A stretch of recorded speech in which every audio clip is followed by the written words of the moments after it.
दोस्तों, आज सुबह ही खबर मिली कि दिल्ली के स्वास्थ्य मंत्री श्री सत्येंद्र जैन जी, उनको कुछ शिकायत है, उनका स्वास्थ्य खराब है और उन्हें राजीव गांधी हॉस्पिटल में भर्ती कराया गया। ये एक चिंता का विषय है। चिंता का विषय दो तरीके से है कि दिल्ली को स्वास्थ्य सेवाओं की आवश्यकता है और दिल्ली के स्वास्थ्य मंत्री किसी वजह से, चाहे उसे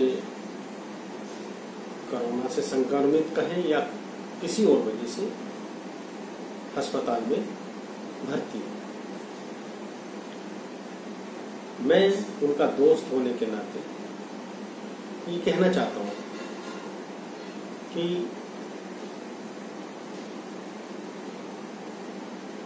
ऐसे वक्त में जब हम सभी चीजों को देख रहे हैं, कर रहे हैं और समझ रहे हैं, हमें सोचना चाहिए कि ऐसा क्यों हो रहा है दिल्ली सरकार के साथ। कल का अगर आप लोगों ने मेरा वीडियो देखा हो, जिसमें मैंने एक संवाद स्थापित करना चाहा था अरविंद केजरीवाल जी से, मैंने उन्हें आम आदमी पार्टी के ट्विटर हैंडल पर भी भेजा था, जिसमें मैंने उन्हें कहा था कि आप दिल्ली की सिचुएशन को कंट्रोल नहीं कर पा रहे हैं और किसी भी चीज का बहाना लगा के आज की डेट में अगर वो लोग चले जाते हैं, हॉस्पिटलाइज हो जाते हैं, तो उससे दो चीजों का मुझे आभास होता है। एक तो ये कि हम किसी राजनीतिक सॉल्यूशन निकालकर, राजनीतिक हल निकालकर कुछ दिन के लिए हॉस्पिटल चले जाएं, या अगर हॉस्पिटल चले गए हैं तो 15-20 दिन के लिए आंसरेबल नहीं होगी दिल्ली सरकार। पुराने कामों के लिए बहुत ज्यादा आंसरेबल नहीं होगी, क्योंकि टेलीविजन पे आना और फील्ड में, क्षेत्र में जाकर किसी चीज को इंस्ट्रक्शन देना, तो जो व्यक्ति पहले से फील्ड में इंस्ट्रक्शन दे रहा है और कोई नया व्यक्ति फील्ड में जाकर इंस्ट्रक्शन दे रहा है, उन दोनों बातों में बहुत फर्क हो जाता है। इसका मतलब है सत्येंद्र जैन जी के हॉस्पिटलाइज होने का मतलब ये है कि पिछले 3-4 महीने से जो भी उन्होंने दिल्ली में काम किया था, वो आज उन्हें नए तरीके से शुरू होगा। ये भी एक चिंता का विषय है। लेकिन मेरी एक रिक्वेस्ट है, मैं उनकी धर्मपत्नी श्रीमती पूनम जैन जी से आग्रह करूंगा कि वो उनके साथ हॉस्पिटल में ही रहें, क्योंकि आपके शीर्ष नेतृत्व से मुझे इस बात की उम्मीद बहुत कम है कि वो किसी भी स्थिति में अपने लोगों के लिए कुछ भला सोच पाएंगे। जो व्यक्ति उन लोगों के भले की बात नहीं सोच पाता जिनका वोट लेके वो दिल्ली का मुख्यमंत्री बना है, तो वो उन लोगों का भी भला नहीं सोच पाएगा जो लोग रात दिन उनके लिए काम करते हैं। मैं दिल्ली का एक आम वोटर, एक आम आदमी होने के नाते ये कहना चाह रहा हूं कि पूनम जी, आप सत्येंद्र जी का ख्याल रखिए, क्योंकि संकट विघट है, संकट बहुत भारी है और सभी पे भारी है। और मैं आपको, आप इसे आदेश समझ सकते हैं या मेरी नम्र निवेदन समझ सकते हैं कि मैं आपको कह रहा हूं कि आपको 24 घंटे हॉस्पिटल में ही रहना चाहिए। दूसरी बात मैं केजरीवाल जी से कहना चाह रहा हूं कि आज आपको मेरी कल वाली बात पे विचार करना चाहिए। मैंने आपको कहा था कि आप दिल्ली नहीं संभाल पाएंगे, आप यहां से रिजाइन कर दीजिए। तो आपने मेरी उस बात पे कितना गौर किया? दिल्ली के सभी एमएलए को मैं कहना चाह रहा हूं कि आप इस बात पे विचार करें।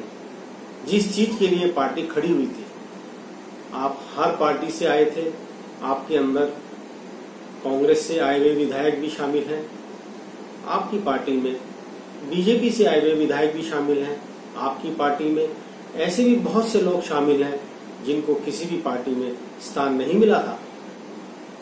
एक ऐसी पार्टी की संरचना की गई थी जिसका मूल उद्देश्य देश में से भ्रष्टाचार को खत्म करना है। इंडिया अगेंस्ट करप्शन के मुहिम में हम सब लोग जुड़े थे और हमने उन सब लोगों की अनदेखी की जो इंडिया अगेंस्ट करप्शन में सबसे ज्यादा अग्रणी भूमिका निभा रहे थे, चाहे वो किरण बेदी जी हो, चाहे वो कुमार विश्वास हो, चाहे वो योगेंद्र यादव जी हो, चाहे वो अन्य कोई व्यक्ति हो। मैं आपको ये बताना चाहता हूं कि ये सब लोग अलग अलग जगह अलग अलग वक्त पे आम आदमी पार्टी से निकाले गए। अब ये देखने की बात है कि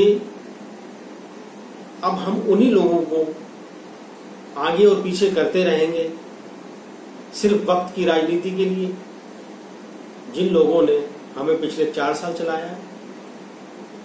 मैं सत्येंद्र जैन से अक्सर कहा करता हूं कि हमें एक सुदृढ़ भारत का निर्माण करना है कि क्या इस तरीके के कार्यों की नींव पर हम एक बहुत बड़े भारत का निर्माण कर सकते हैं। मुझे पिछले 3-4 दिनों से ये नजर आ रहा है कि हम ऐसा नहीं कर सकते और आम आदमी पार्टी जिस मूल उद्देश्य को लेकर पैदा हुई थी वो खत्म हो चुका है।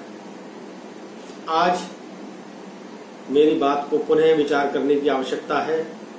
मैं आम आदमी पार्टी के शीर्ष नेतृत्व को बदलने की आह्वान कर रहा हूं और जितने भी विधायक आम आदमी पार्टी के हैं इस पे पुनर्विचार करें कि क्या वो अरविंद केजरीवाल के लिए आगे भविष्य में काम करना चाहेंगे।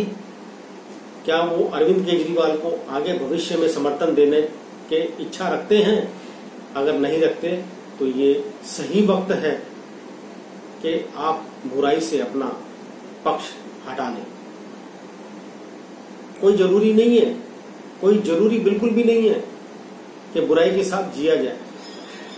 अच्छाई के साथ मरना ज्यादा अच्छा है बजाय बुराई के साथ जीना। तो दोस्तों, हार जीत, ऊंच नीच, कम पैसा, ज्यादा पैसा, गरीबी, अमीरी, ये जीवन के बहुत ही छोटे मोटे ज्वार भाटा हैं। हमें इनसे बाहर निकलना है और इनसे घबराना भी नहीं है। परिवर्तन आते हैं, परिवर्तन जाते हैं। अगर केजरीवाल जी मुख्यमंत्री नहीं रहेंगे तब भी दिल्ली चलेगी, केजरीवाल मुख्यमंत्री रहेंगे तब भी चलेगी और नहीं रहेंगे तब भी चलेगी। लेकिन दिल्ली कैसी चलेगी ये विधायकों आपको सोचना है। मैंने कल अपने आप को कहा था कि मैं दिल्ली का मुख्यमंत्री बनूंगा, आप हटिए यहां से। मैं आज फिर इस बात का पुनर्ग्रह करता हूं, ये पुनः आग्रह में फिर कर रहा हूं प्रत्येक विधायक से कि हटाएं आप अरविंद केजरीवाल जी को, तुरंत हटाएं। और मैं लीड करता हूं और मैं आपको वादा देता हूं जिस दिन दिल्ली सुरक्षित हाथों में होगी उस दिन मैं अपना पद एक योग्य व्यक्ति के हाथ में सौंप दूंगा। मैं जानता हूं आम आदमी पार्टी में बहुत योग्य व्यक्ति है। मैं जानता हूं एक एक विधायक को कि वो लोग कितनी मेहनत और शक्कत के साथ इस पार्टी को खड़ा करने में लगे हुए। लेकिन कुछ लोग ऐसे हैं, कुछ दरबारी लोगों ने पार्टी के शीर्ष नेतृत्व को खराब कर दिया, उसको बरगला दिया है और उनकी सोचने की ताकत को खत्म कर दिया। लेकिन राष्ट्र किसी को भी बख्शता नहीं है। हम किसी को भी गलत कामों के लिए प्रोत्साहित नहीं कर सकते, कहीं पर भी, किसी भी तरीके से। हमें केवल एक ही बात सोचनी है कि क्या आम आदमी पार्टी आगे चल पाएगी। क्या आम आदमी पार्टी अरविंद केजरीवाल जी की प्रधानमंत्री बनने की महत्वाकांक्षा के आगे बलि चढ़ जाएगी। क्या हम सब लोगों की आहुति उनकी इस महत्वाकांक्षा में सुहा हो जाएगी। दोस्तों, हम अगर दिल्ली बना पाते तो हम राष्ट्र भी बना पाते। हमें दिल्ली की जनता ने 2 बारी 3 बारी इस कुर्सी पे बिठाया है, लेकिन हम हमेशा ही दिल्ली वालों का अनादर करते हुए आगे चलेंगे। अगर हम अपने इतिहास को देखें तो पहली बारी जब 27 सीटें मिली थी आम आदमी पार्टी को, पूर्ण बहुमत नहीं था, लेकिन हमारी महत्वाकांक्षा थी कि हम सीटें बनाएं और हमने बहुमत बनाया, गठबंधन करा कांग्रेस के साथ, एक ऐसी पार्टी के साथ गठबंधन किया जिसके खिलाफ हम लड़ रहे थे। हुआ क्या, हमारी राजनीतिक सोच पर लोगों ने थूका एक तरीके से। इस तरीके से राजनीतिक सोच पर प्रश्न चिन्ह लगा, लेकिन लोगों ने पुनः विश्वास जताया और इतनी भारी संख्या में पुनः 67 सीटें दी। लेकिन हमने 4 साल क्या किया? हमने कुछ नहीं किया। हम लोग लगे रहे अपनी अपनी बातें करने में। कभी बात होती थी तो एलजी के ऊपर कुछ कहने में लगे रहे, कभी बात कुछ होती थी, आस्ते आस्ते करते करते 4 साल निकल गए, 4.5 साल निकल गए। अंत में आके हमें उन्हीं राजनीति बिंदुओं का सहारा लेना पड़ा जो अक्सर एक घटिया राजनीति के लिए लिया जाता है। जैसे हमने फ्री कर दिया बहुत कुछ। हम सोच रहे थे कि हम ये फ्री में सब कुछ देके दिल्ली वालों के वोटों को अपने हित में कर लेंगे, और ऐसा हुआ भी, क्योंकि जनता को इस बात की समझ कम होती है कि जो चीज फ्री दी जा रही है वो कहां से आ रही है। मैंने कल भी कहा था, फ्री में राष्ट्र नहीं चला सकता। पूरे देश को अगर हम सब चीजें फ्री बांटने लगे तो कहां से आएगा? कौन देगा? किसके आगे हाथ फैलाएंगे? और किसी चीज का अगर कोई अकोमुलेशन, एक फाइनेंस कहीं इकट्ठा होता है, पैसा कहीं इकट्ठा होता है सरकार के पास, तो वो बुरे वक्त में ही काम आता है। आज हमारे पास वो पैसा नहीं है। आज दिल्ली सरकार कहती है कि हम तनख्वाह नहीं दे सकते। कैसी ये परियोजना है, कैसी ये प्लानिंग है? तो आज मैं सभी विधायकों को ये कहना चाहता हूं कि जब हम फ्री करके दोबारा से जीत गए और आज तकरीबन 5-6 महीने में ही हमारी वो हालत हो गई कि केंद्र के साथ हमारे फिर से झगड़े चालू हो गए। मैं आज फिर बता रहा हूं, केंद्र के साथ जो हमारा मतभेद है, वो मतभेद इसलिए नहीं है कि हम दिल्ली में जीते, वो मतभेद इसलिए नहीं है कि बीजेपी दिल्ली में हारी, वो मतभेद है अरविंद केजरीवाल की प्रधानमंत्री बनने की महत्वाकांक्षा का। देश के अंदर जिन जिन लोगों ने ये सोचा कि वो प्रधानमंत्री की कुर्सी पे आके बैठ जाएगा, तो वो सिर्फ और सिर्फ इलेक्शन के टाइम में ही सोचा। जब चुनाव होते हैं तो ऐसी गतिविधियां होती, लेकिन उसके आगे या पीछे ऐसी कभी गतिविधि नहीं। अगर मैं अपनी नजर में देखूं और मेरे जो पूर्वज हैं, जो इस राजनीति में हैं, जो इस राजनीति में से मुझे सिखा के यहां तक पहुंचाया है जिन्होंने, वो सब मुझे हमेशा एक ही बात कहा करते हैं कि राजनीति केवल इलेक्शन में हुआ करती है। और सही नेताओं पे अगर दृष्टि डालें तो सारी राजनीति इलेक्शनों में ही होती है। लेकिन हम चुनाव जीतने के बाद राजनीति शुरू कर देते हैं और चुनाव लड़ने के लिए उस टाइम पैसा बहाते हैं, एडवर्टाइजमेंट करते हैं, फ्री में काम करते हैं। क्या अगले 4 साल बाद भी हम कुछ और चीजें फ्री दे पाएंगे? और क्या देने के बाद उसको 4 साल चला पाएंगे? अब हमने सब कुछ फ्री किया था, बसें फ्री की थी, मेट्रो फ्री किया था, और ना जाने 200 यूनिट बिजली फ्री किया और फ्री किया और फ्री किया। क्या हम वो आगे कंटिन्यू कर पाएंगे? क्या कोरोना के बाद वो सब चीजें हम दे पाएंगे दिल्ली वालों को?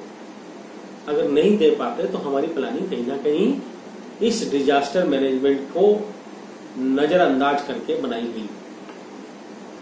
इस तरीके की चीजें शोभनीय नहीं है और आपको अरविंद केजरीवाल का साथ जितनी जल्दी छोड़े उतनी ही जल्दी आपको इन सब चीजों से राहत मिलेगी। अगर आपने ऐसा करना है तो आपको अरविंद केजरीवाल जी का साथ छोड़ना ही पड़ेगा। और मैं पुनः आग्रह करता हूं, हमारी भाभी जी हैं, सत्येंद्र जी की धर्मपत्नी जी हैं, श्रीमती पूनम जैन जी, जिनसे मैं आग्रह करना चाहता हूं कि आप सत्येंद्र जैन जी को 1 मिनट भी ना छोड़ें अकेला, क्योंकि राजनीति में बहुत सारी होनी और अनहोनी में बहुत थोड़े वक्त का फर्क होता है। मैंने बहुत सारे लोगों को ऐसे देखा है जिन्होंने लापरवाही की है। तो आप ऐसी लापरवाही बिल्कुल ना करें और सत्येंद्र जी का ध्यान रखें। जैसे ही सत्येंद्र जी स्वस्थ होंगे वो दिल्ली के लिए पुनः काम करने के लिए आग्रहित होंगे और मुझे उम्मीद है कि उनके ऊपर लगे हुए जितने भी इल्जाम हैं या उनके ऊपर जितनी भी चीजें हैं या केजरीवाल जी उनसे कितने सहायक हैं, ये सब बातें बाद में पता चलेगी। तो इसीलिए आपको उनकी सेवा में तत्पर रहना चाहिए। मैं इतना ही कहूंगा ताकि आने वाले वक्त में आम आदमी पार्टी के हर विधायक को ये समझ में आए कि वो गलत व्यक्ति के साथ खड़े हैं। मैं आज फिर बात कर रहा हूं कि आम आदमी पार्टी के साथ उनके विधायक गलत खड़े हैं। आज दिल्ली के विधायकों को आम आदमी पार्टी का त्याग करना चाहिए। प्रत्येक विधायक से मेरा अनुरोध है कि वो आज अपने शीर्ष नेतृत्व को बदल डालें।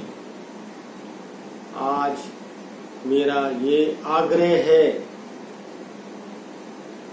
कि अगर आपको इस कार्य को करने में कोई कठिनाई है तो मेरे से संपर्क कर सकते हैं आप,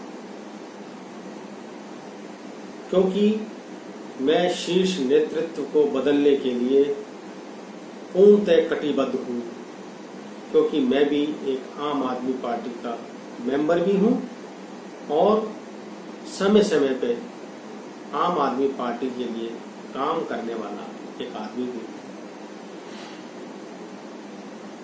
अगर आप ऐसा करेंगे तो मैं ये समझता हूं कि आप राष्ट्र की बहुत बड़ी सेवा कर पाएंगे।